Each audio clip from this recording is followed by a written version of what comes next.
YCP నుంచి రాజ్యసభకు వెళ్లనున్న అభ్యర్థులను ఖరారు చేశారు సీఎం వైఎస్ జగన్. ఏపీ నుంచి సీఎం రమేష్, కనకమేడల రవీంద్ర కుమార్, వేమిరెడ్డి ప్రభాకర్ రెడ్డి పదవీకాలం పూర్తి కానుంది. ఈ క్రమంలో ఆ స్థానాలకు వైవీ సుబ్బారెడ్డి, గొల్ల బాబురావు, జంగాలపల్లి శ్రీనివాస్ పేర్లను ఖరారు చేశారు జగన్.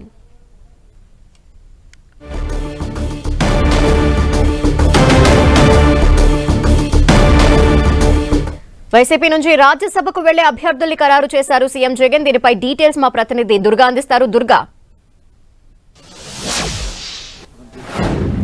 అరుణ, వైఎస్ఆర్సీపీకి సంబంధించి త్వరలో ఖాళీ కాబోతున్నటువంటి రాజ్యసభ అభ్యర్థుల పేర్లను సీఎం జగన్ ఖరారు చేశారు. ముఖ్యంగా పార్టీ కీలక నేతగా ఉన్నటువంటి వైవీ సుబ్బారెడ్డి, అదేవిధంగా పార్టీ ప్రస్తుతం సిట్టింగ్ ఎమ్మెల్యేలుగా ఉన్నటువంటి మరొక ఇద్దరుకు రాజ్యసభ స్థానాలు ఖరారు చేస్తూ సీఎం జగన్ కొద్దిసేపటి క్రితమే నిర్ణయం తీసుకున్నారు. అయితే ఇద్దరు ఎమ్మెల్యేల్లో జంగాలపల్లి శ్రీనివాస్, అదేవిధంగా బొల్ల బాబురావు, ఇద్దరు కూడా ఒకరు గొల్ల బాబురావు ఎస్సీ సామాజిక వర్గానికి చెందినటువంటి ఎమ్మెల్యే, అలాగే జంగాలపల్లి శ్రీనివాస్ ఈయన బలిజీ సామాజిక వర్గానికి చెందినటువంటి ఎమ్మెల్యే. ఈ ముగ్గురిని కూడా ఖరారు చేస్తూ సీఎం జగన్ నిర్ణయం తీసుకున్నారు. ఇప్పటికే రాజ్యసభకు సంబంధించి సీఎం రమేష్, అలాగే కడకమేడల రవీంద్ర కుమార్, దాంతోపాటు వేమిరెడ్డి ప్రభాకర్ రెడ్డి, ఈ ముగ్గురు స్థానాలు పూర్తిగా ఖాళీ అవుతున్నాయి కాబట్టి వాటికి సంబంధించినటువంటి స్థానాల్లో త్వరలోనే నోటిఫికేషన్ కూడా రాబోతుంది. ఆ స్థానాలు రీప్లేస్ చేసేందుకు ముగ్గురు అభ్యర్థులు కూడా సీఎం జగన్ ఖరారు చేశారు. అయితే వైఎస్ఆర్సీపీకే వచ్చే 3 స్థానాలు కూడా దక్కబోతున్నాయి కాబట్టి ముగ్గురు అభ్యర్థులు కూడా రాజ్యసభకు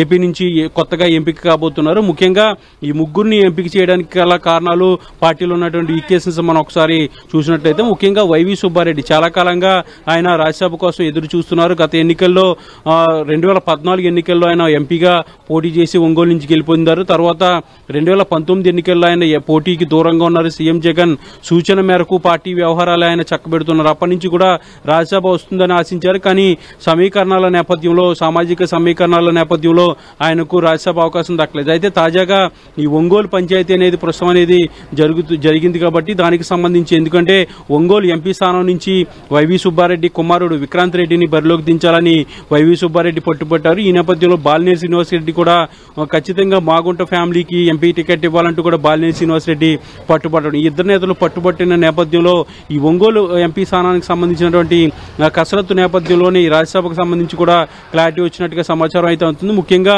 ఒంగోలుని అయితే ప్రస్తుతం బాలినేని ఎవరైతే పట్టుబట్టారో మాగుంట కుటుంబానికి, మాగుంట్ల శ్రీనివాసరెడ్డి లేదంటే ఆయన కుమారుడికి ఒంగోలు ఎంపీ స్థానాన్ని సీఎం జగన్ ఇవ్వబోతున్నారు. ఇక వైవీ సుబ్బారెడ్డి ఒంగోలు పార్లమెంట్కి సంబంధించినటువంటి ఏదైతే ఆ రేసులోంచి ఆయన తప్పుకున్నట్టే మనకు అర్థమవుతుంది. ఎందుకంటే ఆయన రాజ్యసభకు ఎంపిక చేశారు కాబట్టి చాలా కాలం నుంచి వైవీ సుబ్బారెడ్డి కూడా రాజ్యసభ కోసం ఎదురు చూస్తున్నటువంటి నేపథ్యంలో త్వరలో ఖాళీ కాబోతున్నటువంటి రాజ్యసభ స్థానాన్ని వైవీ సుబ్బారెడ్డికి కేటాయించారు. ఇక మరొక ఇద్దరు స్థానాలకు సంబంధించి ముందుగా ఎస్సీ సామాజిక వర్గానికి చెందినటువంటి గొల్ల బాబురావు గతం నుంచి కూడా ఆయన సీనియర్ ఎమ్మెల్యేగా ఉన్నారు.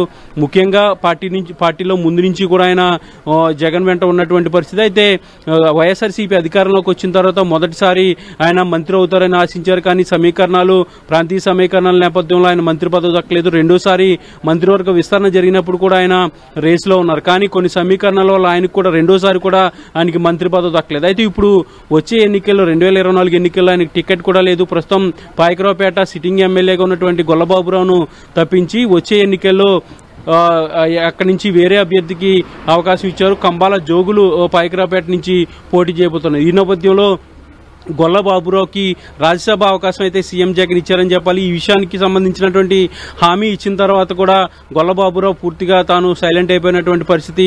ఖచ్చితంగా పాయకరావుపేటలో కంబాల జోగులు గెలుపుకు నేను సహకరిస్తానంటూ కూడా అధిష్టానానికి చెప్పినట్టు నేపథ్యం. ఇక మూడొక వ్యక్తి శ్రీనివాస్, ఈయన చిత్తూరు ప్రజెంట్ సిట్టింగ్ ఎమ్మెల్యేగా ఉన్నారు. ఈయన కూడా బలిజ సామాజిక వర్గానికి చెందిన నేత. అయితే రాయలసీమ నుంచి బలిజలకు మంత్రి పదవి ఇవ్వాలనే ఒక డిమాండ్ కూడా ఉన్న నేపథ్యం. గతంలో కూడా 2 సార్లు మంత్రి పదవి కూడా రాలేదు.